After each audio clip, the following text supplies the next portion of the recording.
Well, hey, it's Pastor Doug, and I'm here to share another Jacktale with you. I hope that you've been enjoying these along. This is a great one that I am excited about sharing with you today.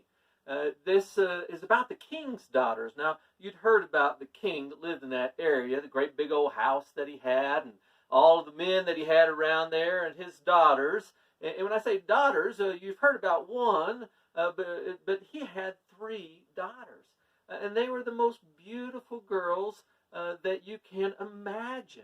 And everyone around there just couldn't wait to get to know them and perhaps even get to date those girls because, man, they were just the smartest and best. And the king, however, was a typical father, and he didn't want anybody getting near his daughters because, well, just nobody was going to be able to love them like he loved them.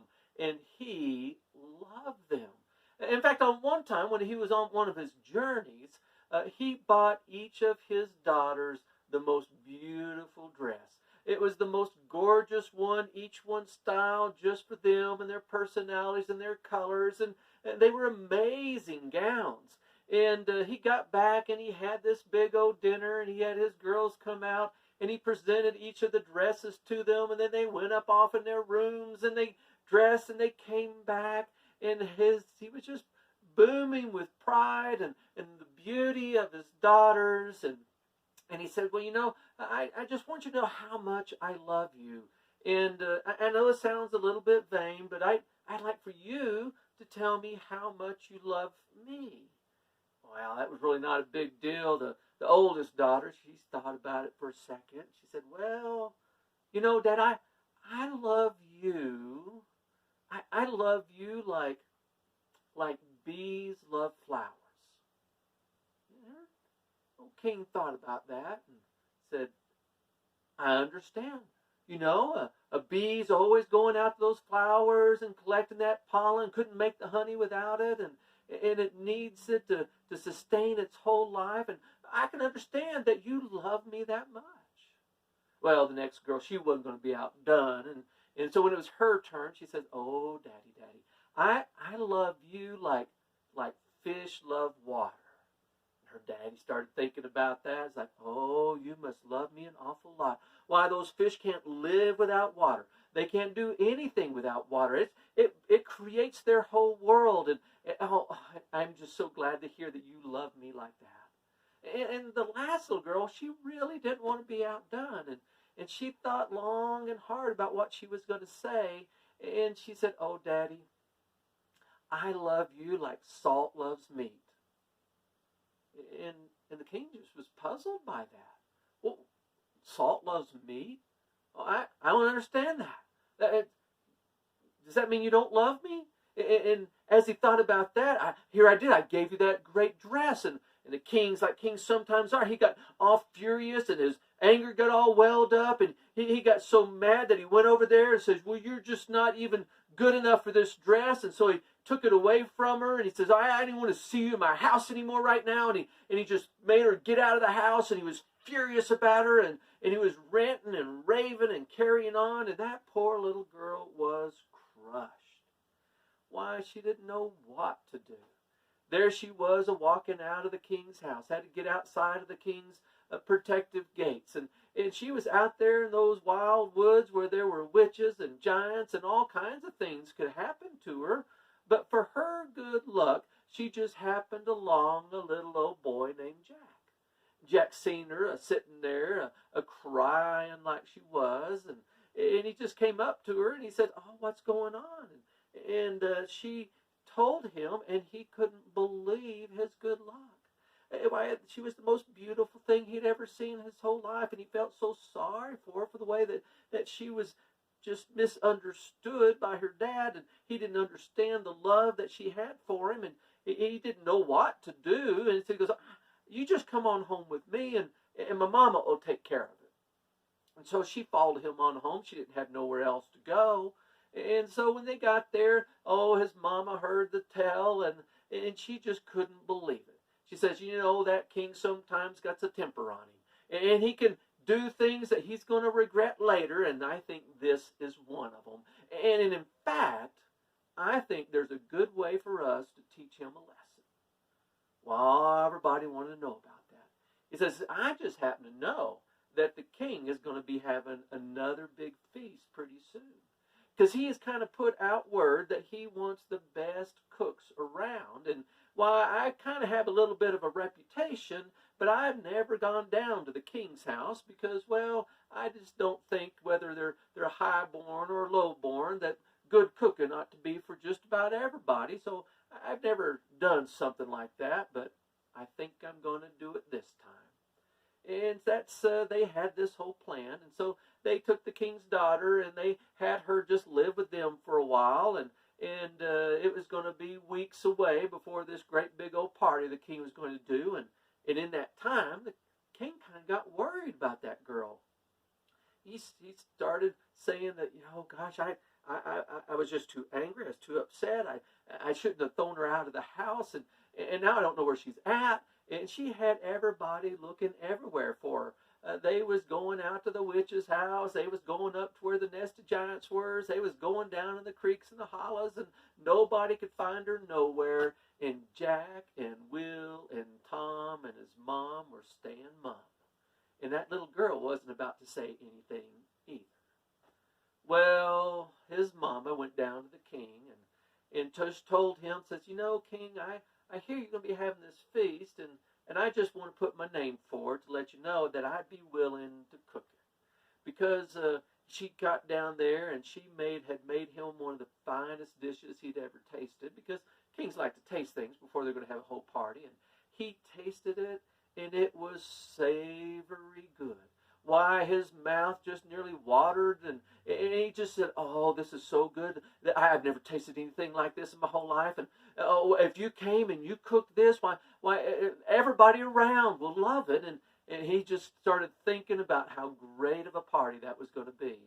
And so he went on his plans, and Jack's mama went back and told the king's daughter, and Jack, Will, and Tom, she goes, the things are set. I'm going to be cooking for that king, and let me tell you, this is what we're going to do on that night. She told them all, and they started to working, and they got their plans together, and every one of them had a role to play. Why, Will, being the oldest and the strongest, he was going to be getting all that fresh produce in, and he was collecting it in and putting it in, and Will was bringing in all of the livestock and making sure they got the very choicest ones, and they got them put together and getting it all ready together. And Jack and that little girl were making sure that they had all the things mixed up they needed, because when you're cooking for a great big old king's feast, why, it takes days and weeks and sometimes months to get it all together. They had to trace it all down there one by one. And finally that day came, and the party was fantastic. Why, the king had all kinds of entertaining. There was a dancing, and there was all kinds of time that they could just enjoy one another. And by it finally got to the time for dinner time, the king just couldn't wait. He loved for people to compliment him and tell him how good he was about things. And so he just knew that everyone there, when they was going to talk about the food, would tell him just how wonderful it was. So whenever all the food came out, Jack and Will and Tom were all serving it to each one. Jack's mama and that little girl that she kept hidden in a way that nobody else could know who she was in the kitchen working real hard, and they would make a plate, and they would take it out and put it on one, and Jack's mama would say, take this into this person, take this into that one. And everybody got served first. And then finally the last dish came out and was set before the king. Everybody waited for his to get there. And whenever he put his fork in and he was just waiting for it to be so savory good again, he put it into his mouth, and it just didn't really taste that good to him. Didn't seem to have any spice in it. Didn't taste that good at all. And so he looked around, and everybody else started to eating, and they started eating, and they would say, oh, king, we've never tasted anything like this. Why, the potatoes are so fine. Why, the carrots and and the beans and but the meat, oh, that is so delightful. That's the best thing we've ever had in our whole lives. And the king would look at them, and then he'd taste his again, and it wasn't that good at all. And he started to think, well, maybe all these people were just telling him what he wanted to hear, not telling him the truth. It made him start to wonder about those kinds of things. And then he finally said, well, mine's not any good at all. What do you think about that? I think this is the terrible, worst thing that I've ever had in my whole life. And all of them looked at the king and thought, oh, king, there must be something with your taste. Got to be something off, because this is just delicious. It's the best meal we've ever had. Well, whoever you got to cook is the most wonderful cook in the whole area. Well, the king finally had enough of it and says, well, let me taste some of yours. And they slid over another plate. And when he put his fork in and he drew up some meat and he put it in his mouth, it was good. It was the best thing he had tasted. And in that very moment, his daughter's words came back to him, because he recognized why it was so good. He says, oh, I've made a terrible mistake. Oh, my daughter was trying to tell me how much she loved me. Why, she said she loved me like salt loves meat, and I didn't understand, and I got so darn angry, and I threw her out. And she was just trying to let me know that she loved me so much that it takes something like what I'm eating and makes it taste like what everybody else is enjoying. And she was just trying to let me know that the very best of life comes, and that's her love for me. Oh, man, I am a fool. What am I gonna do? Why, we've looked everywhere for her, and she's gone, and it's all my fault. And finally, that's when the little old king's girl come out, and she got up behind her daddy, and she just put another plate in front of him. And when he looked down and saw her hands, he knew exactly who it was. He just turned around and threw his arms around her, and he just said, oh, I don't know what happened, but I am so glad you're here. I just have to tell you that I'm sorry. I didn't understand what you were saying, and I was wrong, and I treated you wrong. Would you ever forgive a fool of a king like me? Why? And she just looked up at her daddy and says, well, you know, it's true what I said to start with, Daddy. I really do love you like salt loves meat. And that's the end of that. And I tell you that story because sometimes we let our anger get the best of us. And it makes us do things that we regret. And sometimes we hurt the very people that we love the most. And whenever that does happen, I hope that you have what it takes to find some forgiveness from that other person, because you're willing to acknowledge that you